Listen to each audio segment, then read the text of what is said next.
Excellent. Chelsea, you want to do roll call? Yes. Alex, Here. Brian,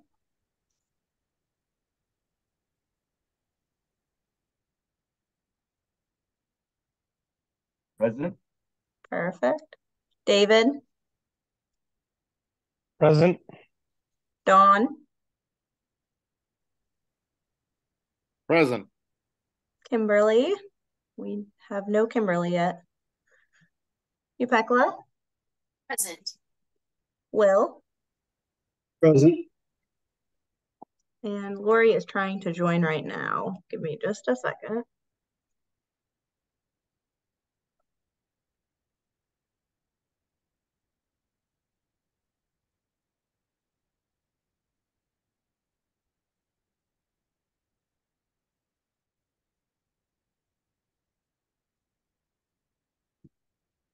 Well, I see Lori's name there. Lori, we were just doing roll call. You're here now? Yes. Perfect. All righty. Public comment. We don't have any public with us this evening, do we? We do not. All right. Consent agenda. Everybody have a chance to review the minutes? Yes.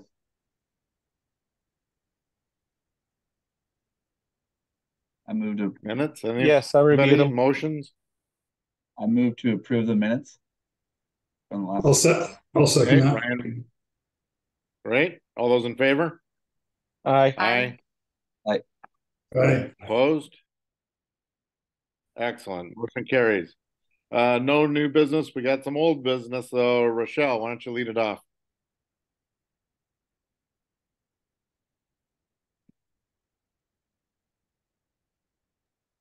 All right. Good evening, everyone. Can you see my screen, my PowerPoint?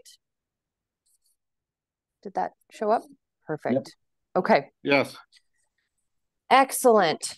So this evening, we're actually going to be revisiting a development that the Parks Board had reviewed back in April of 2022, and it was called, formerly it was called Junker Street.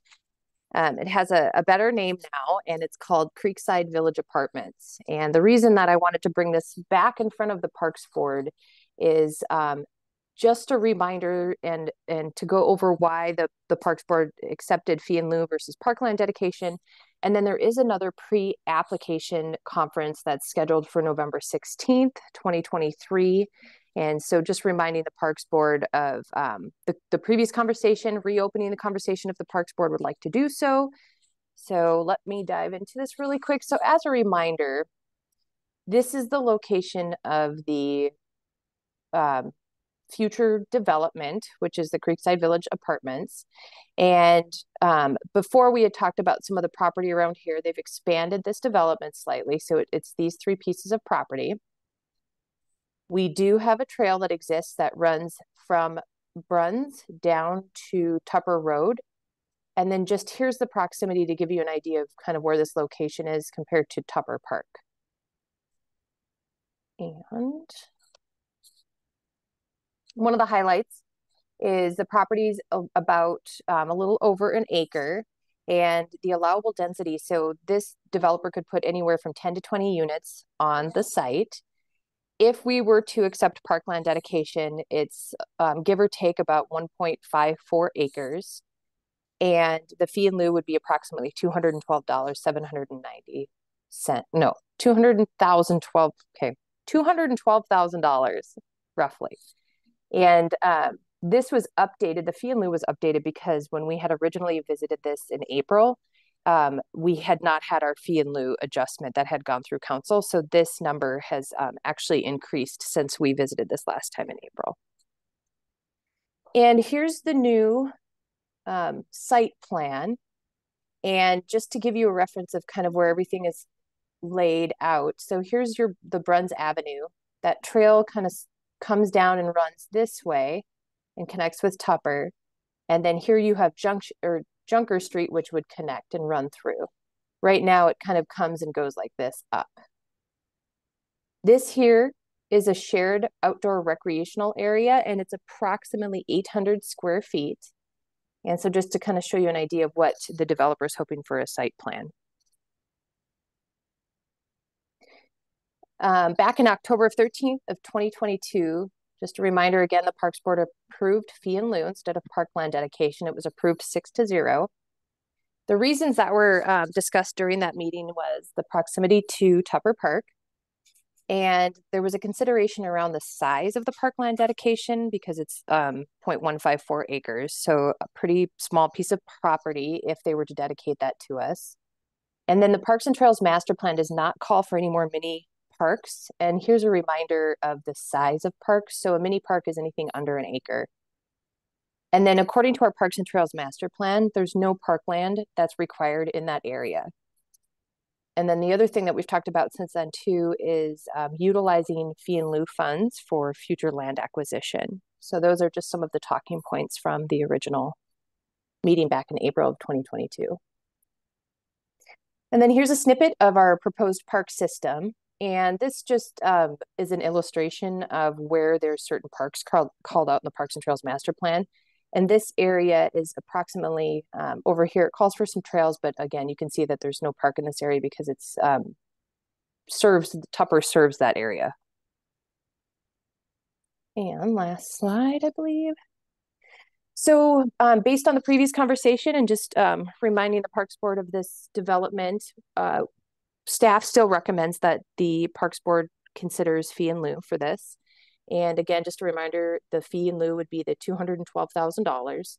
And then it would help us as a department meet our future goal of potentially purchasing parkland for future development and larger parcels of parkland. And here's some suggested motion language, but Chair Robertson, I'll turn it over to you if the Parks Board would like to discuss, and I'm happy to answer any questions I can and go from there. Excellent. Thank you very much. Does anybody have any questions for Rochelle? Yeah, Rochelle, it doesn't affect the decision. It's just more of a curiosity question I never thought of before in fee in lieu.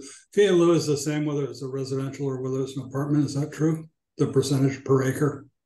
Or does it go up? Does it go up with density? There is a multiplying factor that does change based on whether it's a single family resident or an apartment or multifamily. Mm-hmm. Okay, cool. Thanks. It was just curiosity. Yep, you're welcome. Anybody else have any questions? Not hearing any.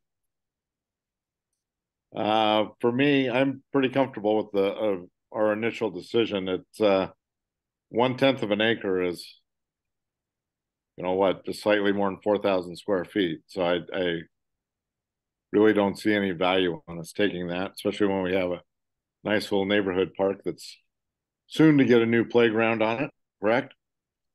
Correct. Within spitting distance to it. So I personally am fine with our decision that we made last time. I agree. Can we see the verbiage one more time, please, on the screen? And I would like to make a motion. I move that the Parks Board continues to recommend the acceptance of fee in lieu of parkland dedication for Creekside Village Apartments. I Is there second. a second? Okay. Any discussion? Not hearing any discussion. All those in favor signify by saying aye. Aye. Aye. Aye. Anyone opposed? All righty. I think it's carries unanimous. Rochelle, what do you have for staff updates? Yes. Well, first of all, I'd like to declare, was that the shortest Parks and Trails Advisory Board meeting on record?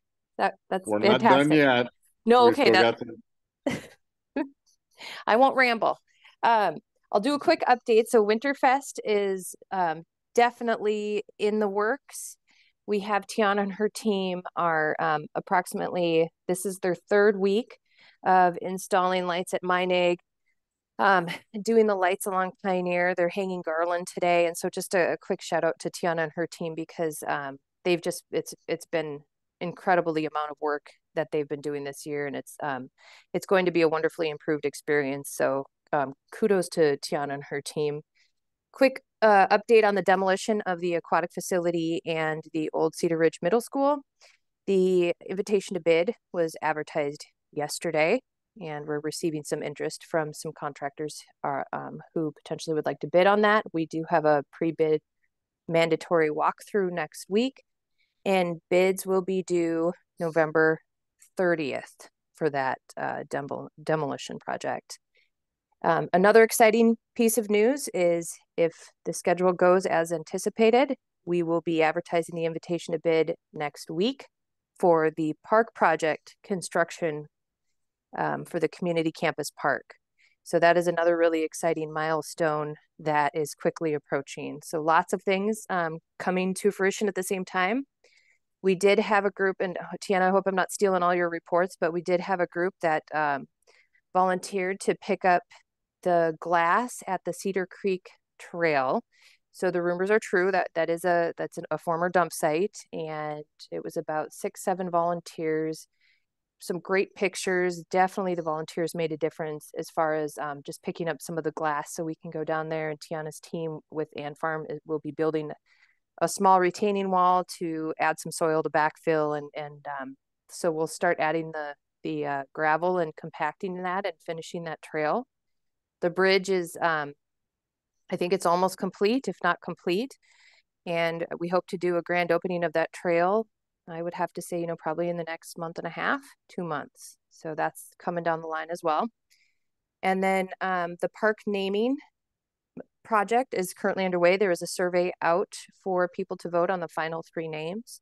That final name will come before the Parks Board for your review and comments, and then that final name will be presented to the council for their approval, and then the community campus will have an official name, and we won't have to call it the Community Campus Park anymore. So that'll be exciting. So yeah, I guess with that update, Tiana, is there anything else that you want to mention? Or so Ant Farm actually started today working on preparing the ground for the retaining wall, and that retaining wall will probably be finished or close to by this weekend. Ant Farm is also helping me out. You may have seen on Facebook or heard we took some pretty good damage to Bridge 1 on the Tickle Creek Trail. They're close to 362nd in DeBarco. So today Ant Farm started ripping off the old rails, and tomorrow they hope to start rebuilding, and we may be reopened again by Friday over there. Last Friday, I discovered someone had removed a piece of metal that was reinforcing Tupper Playground on the monkey bars, and the metal there wasn't ideal to begin with, but in removing it, it really compromised the monkey bars. So you may have seen the monkey bars have been removed at Tupper Playground. The rest of the structure is solid enough to stay in place, hopefully, until our new structure can come in and be installed. So I think that's everything. We're just out there working away, working really hard. Excited for the way the lights are gonna look. I see a hand from. Sorry? I see a hand from Peck. Oh, It said yeah. Peck has her hand raised. You can finish, Tiana, and then I have a comment/question for you. I think that's everything we've got. We're out there plugging away. Okay, you talking about damage to the trail reminded me that I think it's been a couple weeks, and maybe you've already discovered it, but is it the Jim Slagle Trail? Is that what it's called? The trail that goes off of near the high school. That's like the other access route to Sandy. So are you talking about the main path off of Marcy Street down to the Sandy River Park? Not the main path, but like the built trail that goes out along the contour, like into the woods there. Mm-hmm. Yep, that's the Jim Slagle. Okay, that part. So some of those little culverts, little crossings over culverts or over creeks, I noticed that the bricks on either side, on at least the first one I think I came to, was knocked over. And it Okay. was probably just it's probably just from the rains that we had, maybe, and people were, I think somebody had tried to stack them somewhat, but they're not intact on one side or the other anymore. I can't quite remember. And I kept forgetting to tell you right after. So here we are 2 weeks later, but now I'm telling you. Thank you. You're welcome. And I think there was at least one more of those, but for sure there was a main one that I noticed. Okay. We will get down there and take a look. Excellent. Anything else?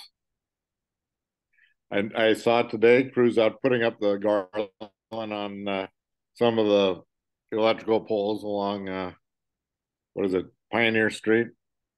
Whichever one is the one that heads east. So it looked really nice and fancy. I felt very uptown. Very excited for it.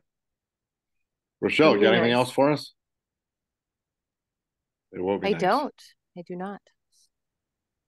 All right. Anybody else have anything for the good of the order? Not hearing anything?